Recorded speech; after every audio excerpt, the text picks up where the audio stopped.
Diz assim o texto, vamos lá.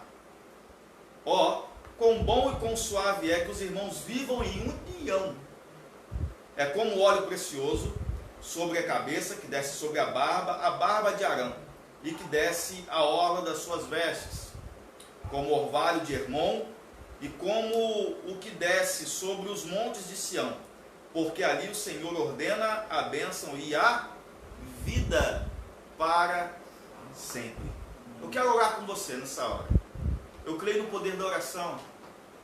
Eu creio que nessa hora a oração é a arma mais eficaz que nós temos.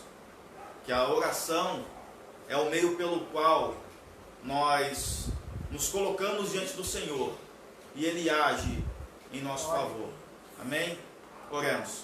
Senhor, nosso Deus e Pai, nesta hora, Senhor, existe um povo que nos está assistindo e ouvindo através deste vídeo, Senhor.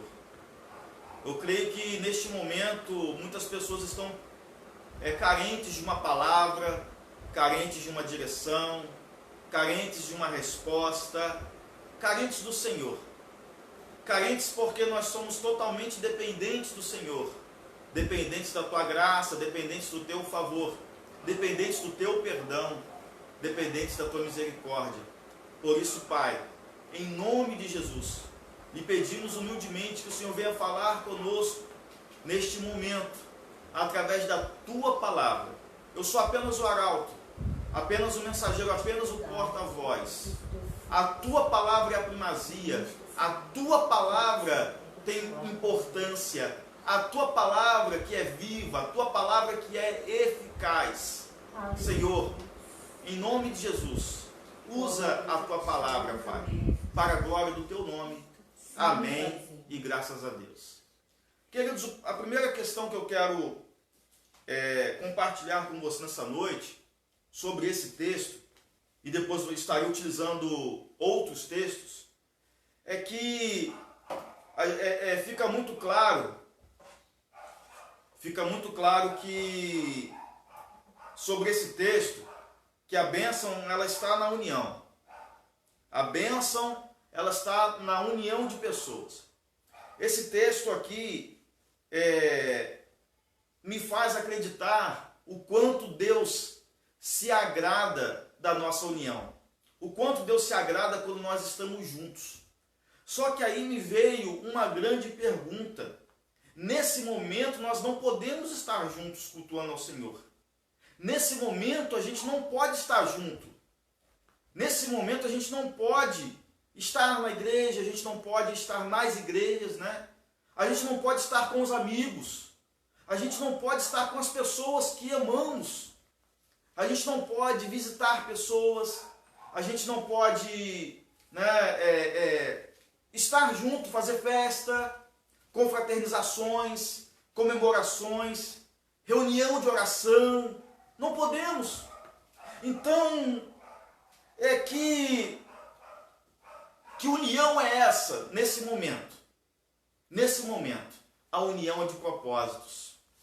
E foi isso que Deus colocou no meu coração. Falou comigo, nesse momento é a união de propósitos. E que união de propósitos é esse? Chegou o tempo, queridos, de nós nos unirmos em oração. Eu aqui da minha casa, você daí da sua casa, nesse momento, um grupo seleto de pessoas, por uma questão essencial, precisa estar trabalhando, mas a maioria da população, a maioria está obedecendo a quarentena, a maioria está obedecendo esse isolamento social ou qualquer outra nomenclatura que você queira dar. A maioria das pessoas estão obedecendo, então estamos isolados nas nossas casas e saindo só para o estritamente necessário. Então nós percebemos a união de propósitos, né? Nós percebemos o quanto o Senhor, Ele permitiu que através desta situação, famílias estivessem unidas, famílias estivessem em um só coração. Minha filha, me ajuda lá, por favor.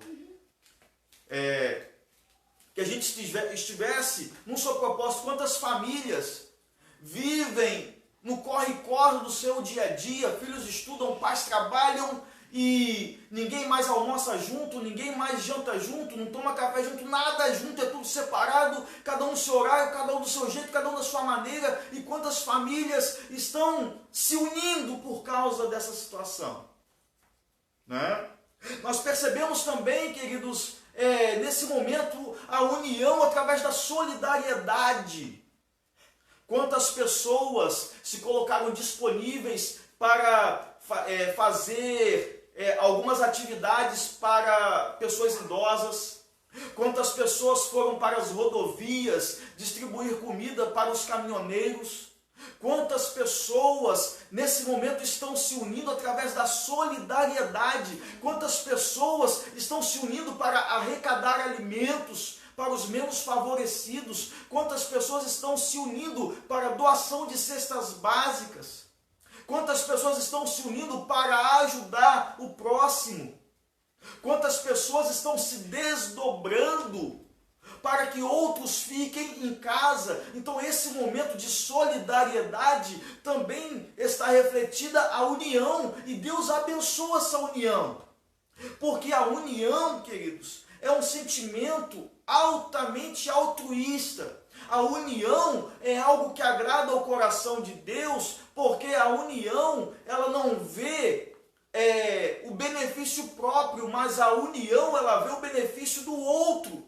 Nesse momento, a unidade faz com que cuidemos melhor dos nossos idosos, cuidemos melhor das nossas crianças, cuidemos melhor do outro, né? Nesse momento, quem está respeitando este período de isolamento social é por solidariedade ao outro também, não só a si mesmo. Então nós percebemos que a união é algo extraordinário, o quanto Deus utiliza isso. A união, ela nos fez aflorar um instinto protetor, para você proteger a sua família. Você fez com que sua família ficasse em casa, pelo menos a maioria das pessoas que eu conheço está fazendo isso, né? E o instinto protetor fez isso, né? Só se sai de casa por algo de extrema necessidade, né? Para comprar um alimento ou coisas semelhantes, né? Então, a união, ela aflora em nós inúmeros sentimentos bons. E aí isso me faz refletir, queridos, que os propósitos de Deus, eles são maiores do que os nossos. Pega um pouquinho de água para mim, por favor. Os propósitos de Deus, eles são maiores do que os nossos, né? E eu fico maravilhado com isso, queridos, porque nós não temos a capacidade de mensurar qual é o propósito de Deus com tudo isso. Mas uma coisa eu tenho certeza, Deus tem um propósito nisso. E é isso que nós precisamos crer. Se você acredita em Deus, se você acredita nesse Senhor soberano que está sobre a sua vida, então você crê que Deus, que Deus, o Todo-Poderoso, o Senhor, muito obrigado, o Senhor, Ele é soberano e Ele está no controle de todas as coisas. Então Ele tem um propósito nisso. E a Bíblia vai dizer que os propósitos dele são maiores do que os nossos. E nós não temos a capacidade humana de mensurar. Alguns vão dizer que é juízo de Deus, outros vão dizer que Deus nos fez parar por um pouco de tempo. Enfim, queridos, deixa eu te dizer uma coisa. Não dá para medir tudo aquilo que Deus quer com isso. Mas podemos, de forma humana, até tentar mensurar pelo menos um pouco, porque é uma junção de coisas, não é um propósito único. Pode ser juízo? Claro que pode, Deus tem poder para isso, e ao longo da história bíblica, nós podemos ver inúmeros juízos de Deus, inúmeras formas onde Deus permitiu que viesse juízo sobre o povo. Nós podemos perceber também que quantas pessoas a vida é tão corrida que parece que 24 horas é pouco. Então Deus nos fez parar por um pouco de tempo. Deus nos fez dar mais atenção para a família. Então tem inúmeros propósitos. Inúmeros propósitos. Tá? Então a gente não pode ficar preso a isso. E nesse momento, eu gostaria que você refletisse muito a respeito desse propósito do Senhor. E o quanto estamos juntos, mas de uma forma diferente. A gente não está junto no mesmo lugar nesse momento. A gente não está junto lá no templo, lá na igreja. Mas precisamos estar juntos em um só propósito. E aí eu quero entrar na próxima questão dessa ministração. O quanto Deus se agrada e quer que estejamos juntos. Então abra a sua Bíblia comigo, aleluias, em Eclesiastes capítulo 3.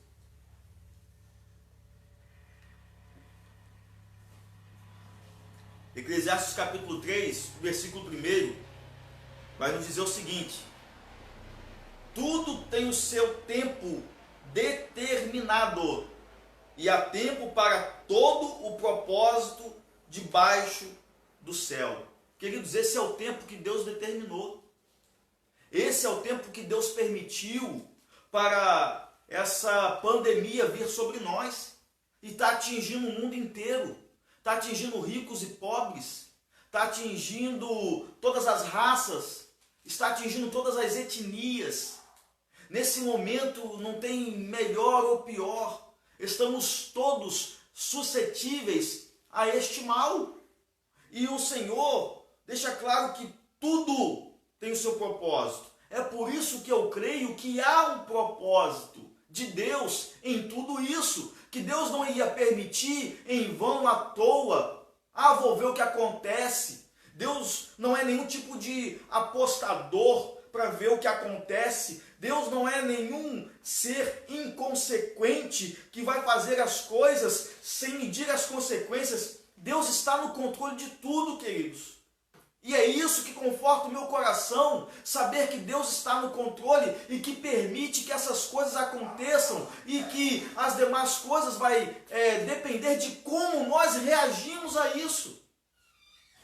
Né? Deus agiu para que nós reagíssemos, então o diferencial está na nossa reação. Olha que coisa tremenda. Então, queridos, nessa junção de união, eu creio que é um tempo determinado. E eu creio que é um tempo determinado para orar. É um tempo determinado para jejuar. É um tempo determinado para nos humilharmos diante do Senhor. Nós estamos nos afastando muito dos propósitos de Deus. O relativismo está cada vez mais entrando no meio do povo de Deus. Não tem nada a ver e vai servindo a Deus de qualquer jeito, de qualquer maneira, né? Achando que é só levantar as mãos e agora eu sou de Jesus e vou viver a minha vida do meu jeito, da minha forma, é assim que eu sou e pronto, acabou. Não, queridos. A Bíblia, ela é um livro de fé, mas é um livro de prática também. Precisamos nos aproximar mais da vontade de Deus. Precisamos nos aproximar mais daquilo que Deus quer para as nossas vidas. Né? E aí, quando eu me refiro ao tempo, esse é o tempo que Deus separou para você pensar um pouco mais. Para nós pensarmos um pouco mais. Para todos nós. Gostaria que você parasse alguns segundos agora para refletir quantas reclamações você respondeu, quantas vezes você foi perguntado, melhor dizendo, a respeito de alguma coisa, e a sua resposta foi exatamente a seguinte: eu não tenho tempo. Você já pensou naquilo que você respondeu sobre isso? Eu não tenho tempo. Né? Quantas pessoas dizem: eu não tenho tempo de ler a Bíblia, eu não tenho tempo de orar, eu não tenho tempo de fazer isso, eu não tenho tempo de fazer aquilo, eu não tenho tempo de ler um livro, eu não tenho tempo de fazer um exercício, eu não tenho tempo disso, eu não tenho tempo para aquilo, eu não tenho tempo para arrumar isso, eu não tenho tempo para arrumar aquilo. E você está descobrindo que agora você tem tempo, pelo menos a maioria de nós. salvo os profissionais das áreas essenciais que estão trabalhando muito nesse período. Né? Que o Deus os abençoe neste momento. Né? Você agora tem tempo. Então aproveite esse tempo. E eu quero concluir com você essa breve ministração, tá? Solicitando que você abra a tua Bíblia, aleluias, em 2 Crônicas, é um texto que tem sido muito utilizado nos últimos dias.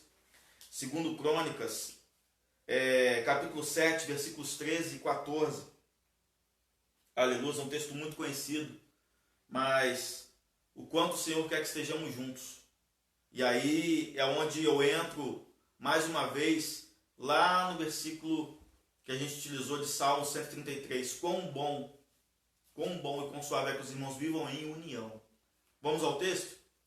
2 Crônicas 7, 13 e 14. Vai dizer o seguinte, presta muita atenção. Se eu fechar os céus e não houver chuva, ou se ordenar aos gafanhotos que consumam a terra, ou se enviar a peste entre o meu povo, olha só, presta atenção, e se o meu povo junto, tá? Que se chama pelo meu nome, se humilhar, orar, buscar minha face e se converter dos seus maus caminhos, então eu ouvirei dos céus, perdoarei os seus pecados e sararei a sua terra. Aqui, queridos, existem algumas coisas muito interessantes. Esse texto é algo extraordinário. Salomão, ele faz uma festa, né, a respeito do templo e Deus se faz presente, Deus recebe o sacrifício, Salomão faz sacrifício, o povo está lá festejando 7 dias e no 8º dia, melhor dizendo, no 8º dia eles realizaram uma assembleia, mas no 23º do 7º mês, despediu o povo para as suas tendas. Né? Chega de festa, estava todo mundo alegre, todo mundo feliz. Só que Deus, ele não é oba-oba como muitos de nós. Deus não é euforia como muitos pensam. Deus, ele sempre vai nos alertar. Sempre vai emitir um sinal de alerta. Sempre vai emitir algo para nos trazer para Ele. Porque nós somos dele, nós fomos comprados com o sangue do sacrifício do Cordeiro. E muitos de nós temos nos esquecido disso. Muitos de nós estamos vivendo dissolutamente, de qualquer maneira, de qualquer jeito.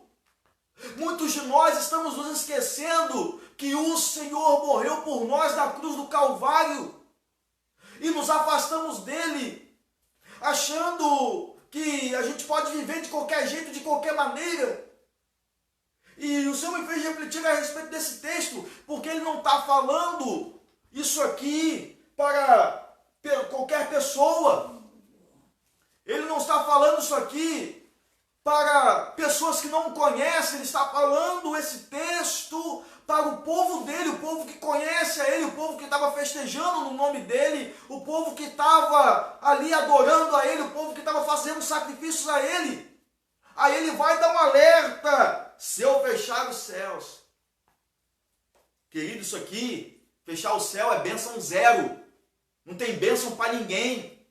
Ele não está falando para ímpios ou para quem não é crente, para quem não serve ao Senhor, não. Está falando para o povo dele.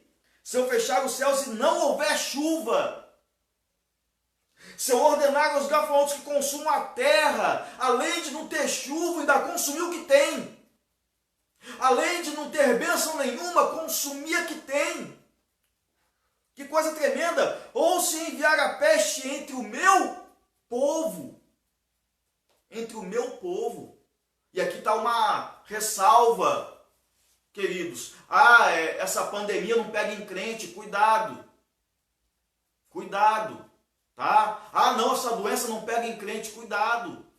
Cuidado, tá? Não tem nenhuma garantia bíblica disso não. Tá bom? A garantia é crer na providência de Deus, tá? Se a gente confiar em Deus, praga alguma chegará à nossa tenda. Isso está subordinado a confiar na providência de Deus. Aquele que confia, aquele que crê, anda de acordo com a vontade de Deus. Aqui não estou falando de supercrente, de santarrão, de nada disso. Até porque não existe isso.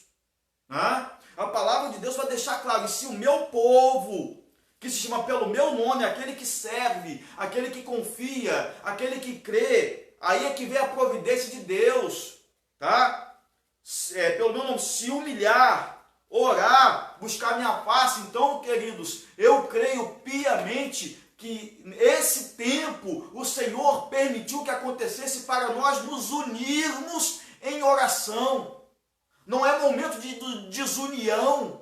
Não é momento de criticar quem faz A, quem faz B. Não é momento de criticar quem apoia A ou quem apoia B. Não vale a pena. Esse é o momento de nós nos unirmos e não de desunião. Esse é o momento de oração, de buscar o Senhor, de jejuar, de se humilhar a Deus, para que Ele, que permitiu que isso acontecesse, Ele mesmo dê sabedoria, Ele mesmo dê a solução, Ele mesmo dê a saída, Ele mesmo dê o escape, não só para a questão da doença, mas para as questões econômicas também. Eu creio que da mesma forma que o Senhor permitiu que essa situação acontecesse, é o mesmo Deus que já tem a saída preparada para a glória do nome dEle. Aleluia! Ele já tem a saída preparada, Ele já tem o escape preparado, Ele já tem a cura, Ele já tem o remédio, e no tempo determinado por Ele. Aleluia!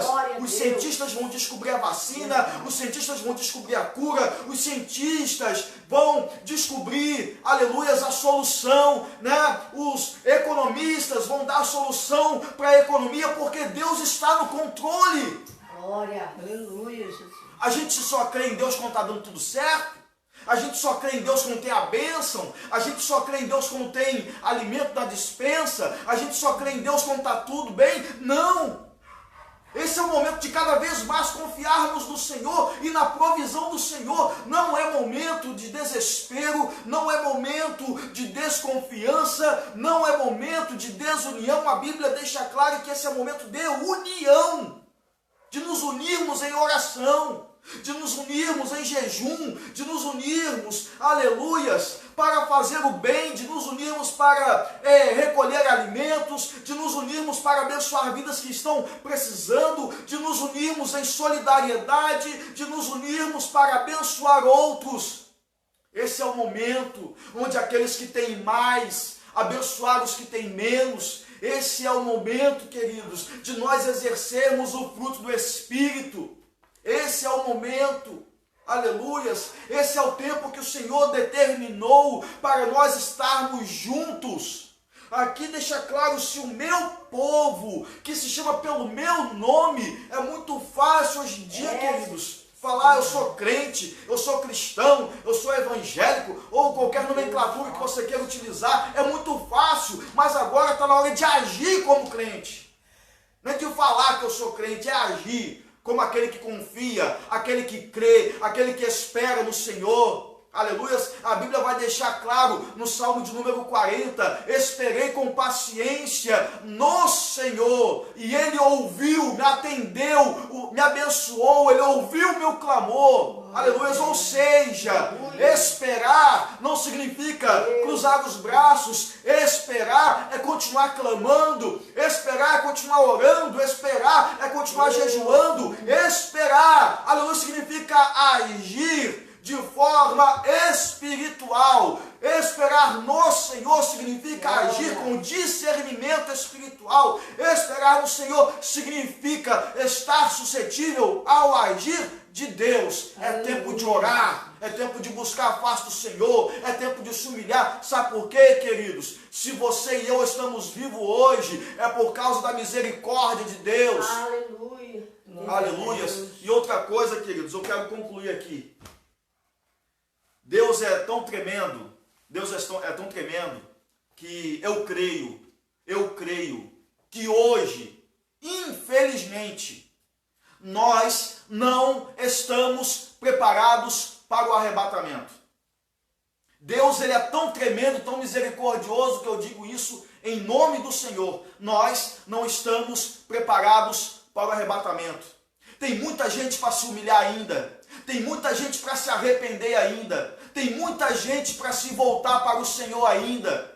Tem muita gente vivendo no pecado e achando que está dando tudo certo. Tem muita gente vivendo de qualquer maneira e achando que está dando tudo certo. Tem muita gente colocando a palavra de Deus de lado e achando que está tudo bem. Não, é tempo de humilhação. Isso nos prova o quanto nós não estávamos preparados nem para viver em quarentena. Isso nos prova o quanto nós não estávamos preparados nem para ficar dentro da nossa própria casa. A maioria de nós não está conseguindo ficar dentro de casa. Aí os governantes, vai todo mundo pedir, fica em casa. Não precisava, queridos, não precisava. Mas eu creio que o Senhor vai dar discernimento a todos. O Senhor vai dar sabedoria aos governantes. O Senhor vai dar sabedoria a todas as pessoas que estão envolvidas em todas as cadeias que envolvem essa situação. Mas lhe peço em nome de Jesus, estejamos unidos nesse propósito de oração, de clamor e de jejum. Amém, queridos? Receba essa palavra com carinho. Receba essa palavra com gratidão. Sabe por quê, queridos? Deus nos faz alertas em toda a palavra. Deus vai usar a parábola das 10 virgens, né? E eu fico imaginando que a maioria de nós, estamos como as noivas que estavam com as suas lamparinas vazias. E na hora que o noivo veio, ficaram desesperadas para comprar e não tinha onde comprar. Porque estavam despreparadas. É tempo de se preparar. Jesus está voltando. É tempo de se preparar. Isso não é para botar medo. Esse termo, essa frase, Jesus está voltando, não é para botar medo. É para reflexão pessoal. O apóstolo Paulo deixa claro em sua carta aos Coríntios: examine-se, pois, o homem a si mesmo. É tempo de reflexão pessoal. É tempo de introspecção, de olhar para dentro de si, não é para olhar para os outros, o que os outros estão fazendo ou deixando de fazer. A salvação é pessoal. É para olhar para dentro de você. Criticar o que os outros estão fazendo é fácil. Mas e a autocrítica, onde fica? Olhar para dentro de você e ver que você e eu estamos errados. O quanto a gente precisa se humilhar. E o texto deixa claro, a palavra de Deus deixa claro: perdoarei os seus pecados. O perdão de pecados é só após a oração, jejum, humilhação. Perdoarei os seus pecados e sararei a sua terra. O Senhor quer sarar a terra. O propósito do Senhor é sarar a terra. Mas é tempo de humilhação.